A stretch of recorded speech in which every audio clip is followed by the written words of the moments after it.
Response से start करते हैं, किस किस टाइप के जो ऑर्गेनिज्म रिस्पॉन्स शो करता है। During course of millions of year many species would have evolved a relatively constant internal environment.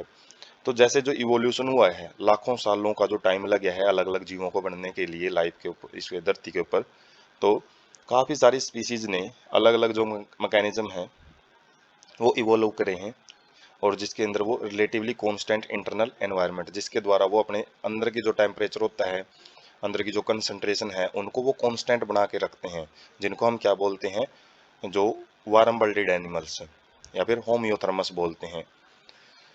that permits all biochemical reaction and physiological functions to proceed with a maximal efficiency। तो ये बहुत advance character माना जाता है जो warm बल्डेड animal हमने जो 11th class में भी डिस्कस किया था, कि इनकी जो इंटरनल कंपोजिशन होती है वो फिक्स होती है, इनका टेम्परेचर है फिक्स होएगा, जैसे ह्यूमन है उनका 37 डिग्री सेल्सियस टेम्परेचर होता है, और वो टेम्परेचर उनके शरीर में जो इंजाइम होते हैं, इंजाइम को काम करने में सबसे ज़्यादा हेल्पफुल करता है, क्योंकि इंजाइम ही इस टेम्परेचर पे अच्छा ढंग से काम कर पाते हैं, जिसकी वजह से जो फिजियोलॉजिकल फंक्शन है, जो शरीर के अंदर के ऑर्गन है, वो बिल्कुल अपनी मैक्सिमल एफिशिएंसी का मतलब है जितनी उनकी कैपेसिटी है उस हद तक वो काम करते हैं। फिर जैसे example optimal temperature and osmotic concentration of body fluid.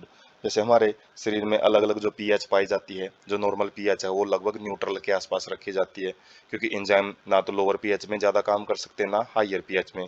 और टेम्परेचर का एग्जाम्पल तो हमने देखा ही है, जो 37 डिग्री सेल्सियस के आसपास पाया जाते हैं। Despite varying external environmental condition that tend to upset its homeostasis. तो जो ऑर्गेनिज्म है वो अपने इंटरनल कंडीशन को फिक्स बना के रखने की कोशिश करता है, होम्योस्टेसिस उसी को बोलते हैं। डिस्पाइट का मतलब है के बावजूद, जो बाहर का एनवायरनमेंट है वो तो चेंज करता रहेगा, और वो बाहर का एनवायरनमेंट क्या करने की कोशिश करता है, अपसेट। अपसेट का मतलब है जो फिक्स कंडीशन है अपने शरीर में उसको कम ज़्यादा करने की कोशिश करता है। जैसे एग्जाम्पल है, by using an air conditioner in summer and heater in winter. मतलब हम इंसानों का एग्जाम्पल दे रखे हैं कि जो इंसान है वो ज़्यादा काम कर सकते हैं किसमें, जब यदि वो गर्मियों में एसी यूज करते हैं, क्योंकि गर्मियों में यदि मतलब ज़्यादा शरीर को मेहनत करनी पड़ जाती है शरीर को ठंडा रखने के लिए, ज़्यादा प्रेस्पायरेशन करता है बॉडी, और सर्दियों में भी इसी प्रकार से शरीर को गर्म रखने के लिए बॉडी का बहुत ज़्यादा एनर्जी खर्च होती है। तो इन दोनों जो सीजन है इनके अंदर शरीर का ज़्यादातर ध्यान तो जो इंटरनल कंडीशन को फिक्स करने में लगा रहता है। लेकिन यदि ये कंडीशंस पहले से, जैसे समर के अंदर टेम्परेचर को कंट्रोल करके रखने के लिए यदि हम एसी यूज करें या फिर कूलर वगैरह यूज करें, और जो विंटर में हम हीटर यूज करें, तो शरीर का ज़्यादातर एनर्जी है वो बच जाती है, जिसकी वजह से परफॉर्मेंस है किसी भी पर्सन की वो हमेशा मैक्सिमल लेवल पे रहेगी, रिगार्डलेस ऑफ द वेदर। मतलब चाहे कोई भी मौसम हो, उसमें जो ऑर्गेनिज्म है अपने बिल्कुल पीक पे काम कर सकता है, उसकी जो एनर्जी है वो डाइवर्ट नहीं होगी, मतलब शरीर को की जो होम्योस्टेसिस है उसको बनाए रखने के लिए। जो here person homeostasis is accomplished, मतलब जो पर्सन की जो अंदर की जो एनवायरमेंटल कंडीशन है उसको फिक्स रखने का काम कौन कर रहा है यहाँ पे, वो आर्टिफिशियल मीन के द्वारा किया जा रहा है, मतलब बाहरी कृत्रिम साधनों के द्वारा किया जा रहा है, ना कि उसका फिजियोलॉजिकल। फिजियोलॉजिकल का मतलब क्या होता है, जब शरीर अपने आप से उसको कंट्रोल करे, जैसे गर्मियों में पसीना जो निकलता है ज़्यादातर वो शरीर को ठंडा करने के लिए यूज करने के लिए निकलता है, और जबकि जैसे सर्दियों में कंपकपी रहती है, जो शिवरिंग रहता है, तो वो शरीर को गर्म करने की एक प्रोसेस होती है, तो वो फिजियोलॉजिकल प्रोसेस है। लेकिन यदि हम शरीर के बाहर से, जैसे जो एयर कंडीशनर है, हीटर है, यदि ये बाहर से यूज कर रहे हैं तो वो आर्टिफिशियल मीन्स होते हैं जिससे टेम्परेचर को कंट्रोल करके रखा जाता है। उसके बाद है मेनली जो ऑर्गेनिज्म है वो दो ढंग से अपने बदलते हुए एनवायरनमेंट के हिसाब से चेंज करते हैं। जैसे कि एक साइड में एक्सटर्नल लेवल है, एक्सटर्नल लेवल का मतलब बाहर की जो कंडीशन है, एनवायरमेंटल कंडीशन, टेम्परेचर हो सकता है, इसमें लाइट हो सकती है, और शरीर के अंदर की जो कंडीशंस हैं। अब इसमें हम देख सकते हैं सबसे पहले regulators.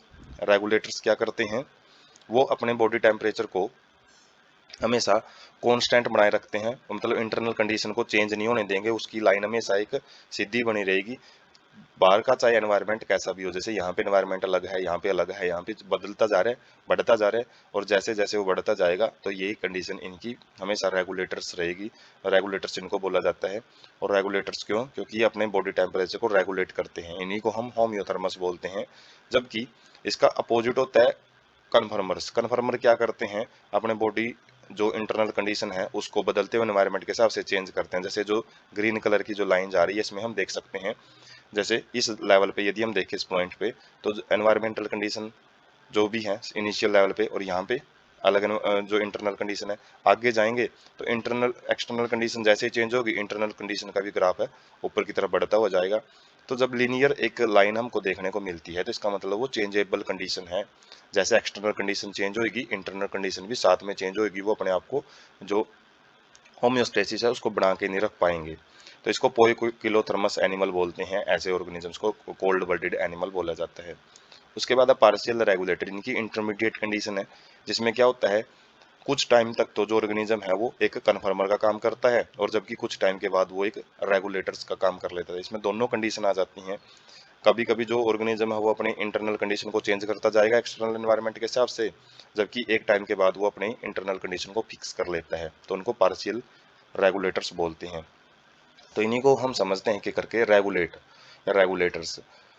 Organism maintain homeostasis by physiological sometimes behavioural mean, मतलब जो ऑर्गेनिज्म है इनके लिए क्या कंडीशन होती है, इनको अपनी इंटरनल कंडीशन को फिक्स बना के रखना पड़ेगा, बदलते हुए एनवायरनमेंट के हिसाब से उनको चेंज नहीं होने देना। और उसके लिए वो अलग अलग माध्यम है, अलग अलग साधनों का इस्तेमाल कर सकते हैं। हो सकता है वो शरीर के ऑर्गन है उनका काम करने का तरीका बदल लें, और हो सकता है वो अपनी आदतों में सुधार कर लें।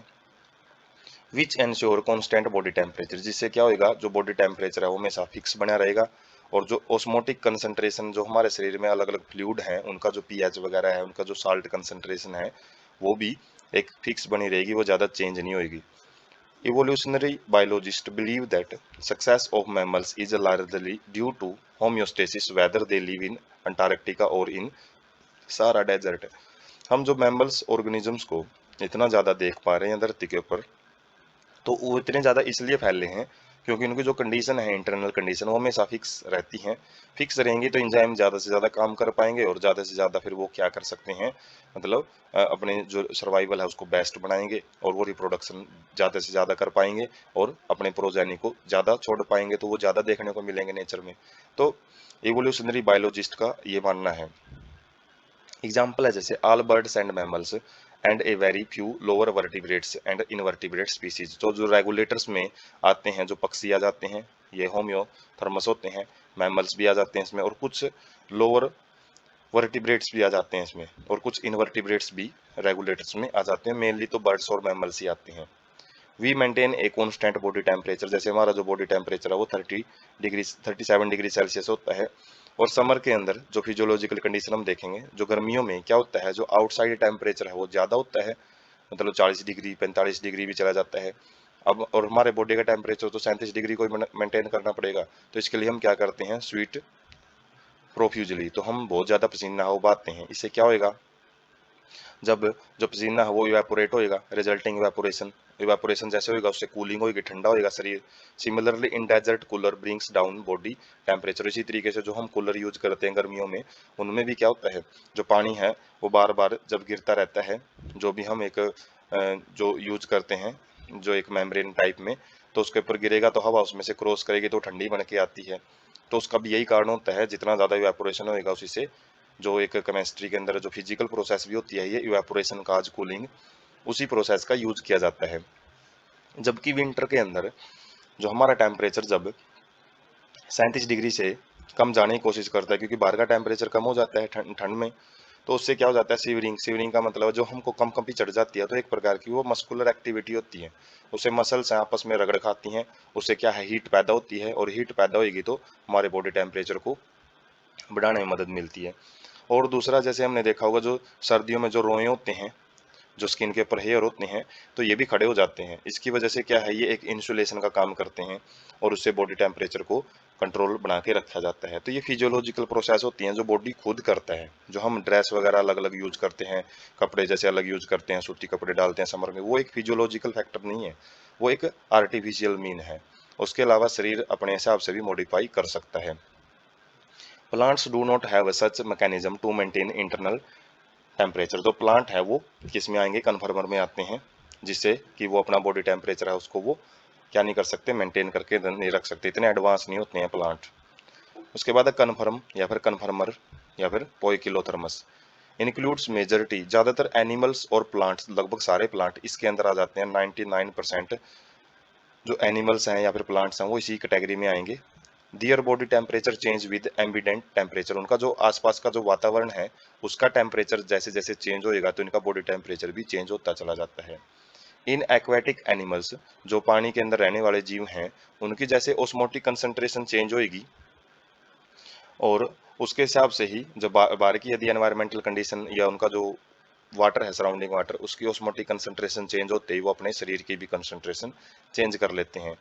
तो why conformer had not evolved to become regulator, question पूछा जाता है कि जो कन्फर्मर हैं वो हमने देखा है जैसे जो रेगुलेटर्स हैं ये एडवांस वर्जन है और इवोल्यूशन में एडवांस चीज़ों को ही ज़्यादा प्रेफरेंस दी जाती है। हर कोई चीज़ एडवांस बनना चाहती है अपने आप में, ज़्यादा से ज़्यादा वो सर्वाइव कर सके। तो फिर भी ये कन्फर्मर इतना टाइम हो गया इनको धरती पे आए हुए, जैसे प्लांट्स है, प्लांट्स तो इन इंसानों से भी, इंसान क्या इन एनिमल से भी पहले बने हैं, तो वो अभी तक रेगुलेटर्स क्यों नहीं बन पाए? तो कारण क्या है इसका? During course of evolution cost and benefit of maintaining a constant internal environment are taken into consideration. मतलब किसी भी अपने शरीर के अंदर कोई भी गुण विकसित करना है, इवोल्यूशन में कोई भी नया गुण लेके आना है, उसके लिए दो फैक्टर काम करते हैं। एक तो कॉस्ट, बस शरीर की मेहनत कितनी लगेगी, और वो दूसरा बेनिफिट कितना दे रहा है जो गुण विकसित करेंगे हम। तो यदि कॉस्ट ज़्यादा है, मेहनत ज़्यादा लग रही है शरीर की, और जो गुण है उसका जो महत्व है वो कम है, तो उस केस में जो शरीर है उसके प्रति वो इवोल्यूशन में उस प्रोसेस के अंदर वो नहीं जाएगा। और यदि कॉस्ट कम है और बेनिफिट ज़्यादा है तो उसी चीज़ को हम क्या करेंगे, फिर प्रेफर करेंगे, जो बॉडी भी उसी चीज़ को अपने अंदर जो उस गुण को विकसित करने में फिर अपना रोल प्ले करती है। थर्मोरेगुलेशन इज एनर्जेटिकली एक्सपेंसिव और मैनी ऑर्गेनिज्म। थर्मोरेगुलेशन का मतलब है हीट को बनाए रखना, बहुत सारे ऑर्गेनिजम्स के लिए बहुत ही एक्सपेंसिव प्रोसेस होती है, मतलब बहुत ही ज़्यादा एनर्जी लगती है इस चीज़ के लिए। Particularly for small animals like shrews and humming birds, जो चूहे जैसे टाइप के जीव होते हैं बिल्कुल छोटे छोटे, तो उनके लिए तो ये कंडीशन और ज़्यादा मतलब एनर्जेटिक हो जाती है, मतलब उनको। और खासकर जो हमिंग बर्ड है बिल्कुल छोटे जीव होते हैं ना, उनके अंदर तो पहली बात तो खाना ही लिमिटेड सा जाएगा, क्योंकि है ही छोटे, वो ज़्यादा खाना खा ही नहीं पाते हैं। और यदि खाना नहीं खाएंगे तो उनका जो ज़्यादा से ज़्यादा वो एनर्जी है वो प्रोड्यूस नहीं कर पाएंगे। और थर्मो रेगुलेशन है एक एनर्जेटिकली एक्सपेंसिव प्रोसेस, ज़्यादा एनर्जी लगती है। हीट लॉस और heat gain is a function of surface area, और सरफेस एरिया जितना बड़ा होगा किसी भी जीव का, उतने ज़्यादा हीट लॉस या फिर हीट गेन वो उतना ही ज़्यादा कर पाएगा। तो सरफेस एरिया के ऊपर भी जो ये रेगुलेटर्स और कन्फर्मर्स का एक इनके बीच में जो एक रिलेशन है वो बड़ा डिपेंड करता है। तो इन्हीं रीजंस की वजह से जो ऑर्गेनिजम्स हैं वो इतने टाइम के बाद भी जो कन्फर्मर्स हैं वो रेगुलेटर्स में नहीं बदले हैं।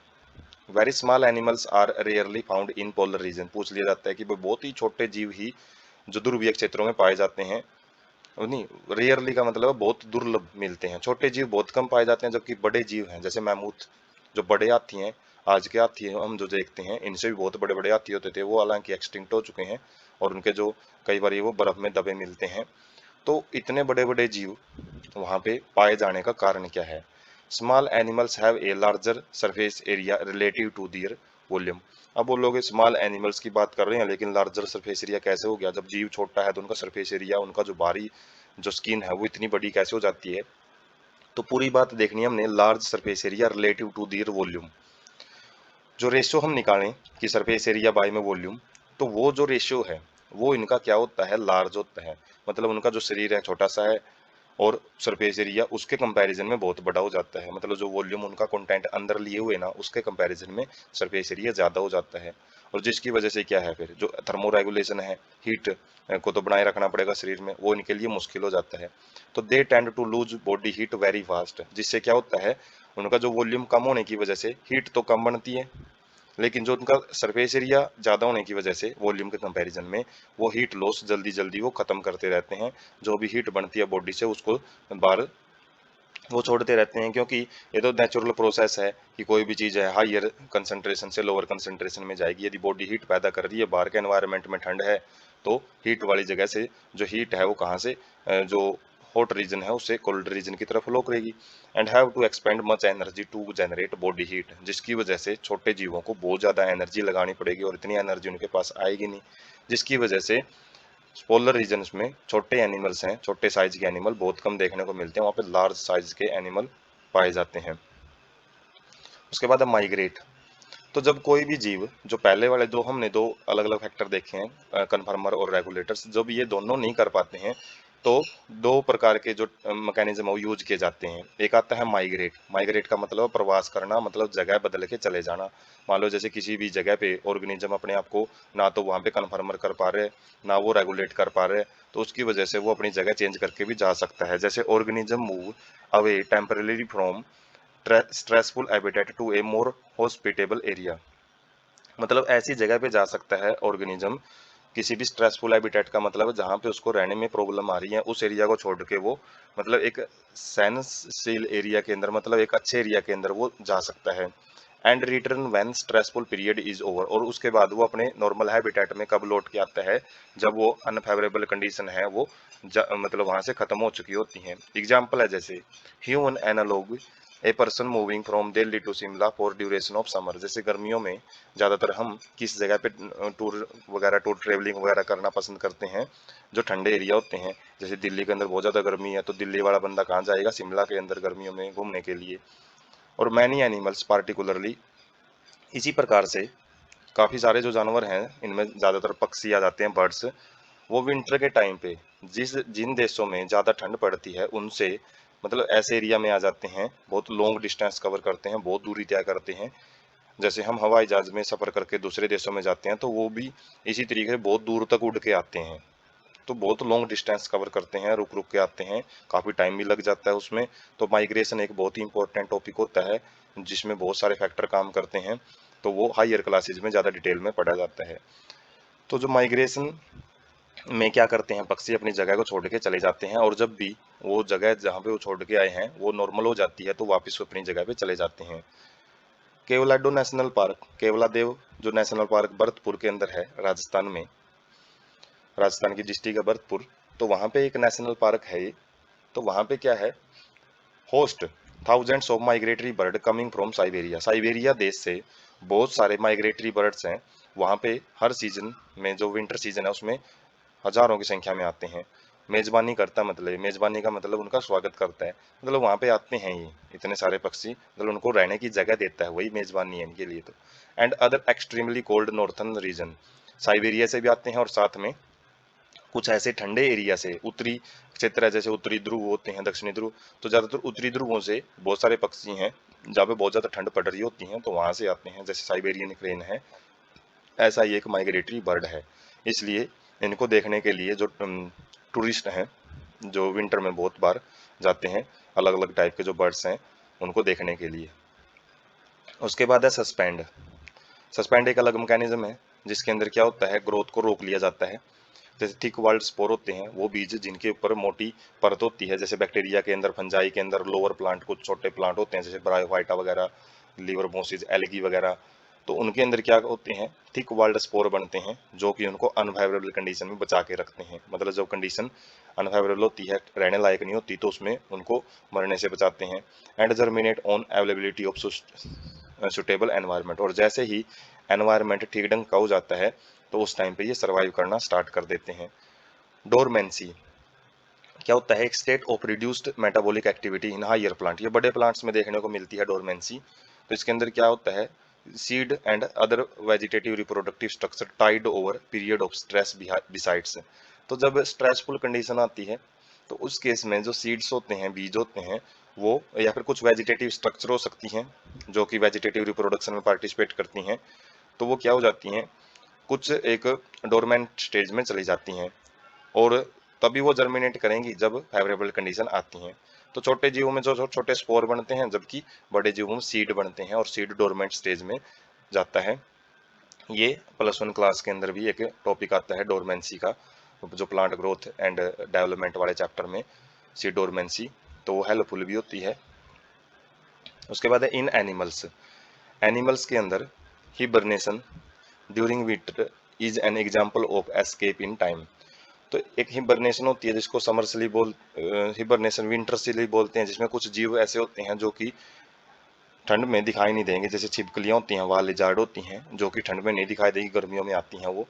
तो वो क्या करती हैं, जो भी खाना पानी है गर्मियों में इकट्ठा कर लेती हैं और उसके बाद ठंड में वो रह नहीं सकती हैं, क्योंकि उनके एंजाइम काम करना बंद कर देते हैं। इसलिए वो किसी भी ऐसी जगह ढूंढ लेती हैं जहाँ पे वो छुप के रहती हैं, सारा विंटर सीजन वहीं पे ही गुजारेंगी वो, और एक ही जगह पे पड़ी रहती हैं, ज़्यादा हिलती डुलती भी नहीं है, अपने मेटाबॉलिक रेट को भी कम कर लेती हैं।